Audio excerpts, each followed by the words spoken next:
لە شاری سلێمانی دوو کارگەی دروستکردنی بتڵی غاز هەیە کە لە هەرێمی کوردستان و چەند ناوچەیەکی عێراق بەکاردەهێنرێت تەنها لە شاری سلێمانی نەبێت بەڵکو کۆنەکان کۆ بکرێنەوە و لە بەرامبەردا بە بڕی 3000 دینار بتڵێکی تازە بە خاوەنەکەی بدرێتەوە.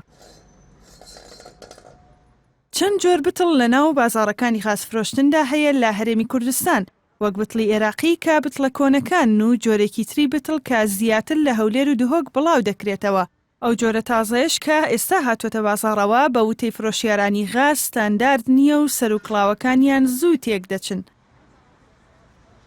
ئەم بتڵە عێراقیە سەرکڵاوەکەی زۆر چاکە و زۆر محکەمە، بەڵام ئەم بتڵە تازای سەرکڵاوەکەی چاک نییە، باش نییە. هەر بۆ من دێگەڕا بۆ 2 مانگ ئەو پەڕەکەی ئەم سەرکڵاوە ناوەکو بتڵەکە جوانە چۆن بڵێ باشە، بەس ئەمە مشکلەمە لەم سەرکڵاوایە. داواکەین لە بەرپرسان ئەم سەرکڵاوان پێ بگۆڕن ئەو معاملە هەست شوێنێکە. ئەمەی تورکیە لە هەولێرە خوا سەرکڵاوەکەی زۆر چاکە و زۆر ماخولە. ڕۆژانە هەر کارگەیەک لەو دوو کارگەیی سلێمانی توانای دروستکردنی 500 بتڵی غازیان هەیە.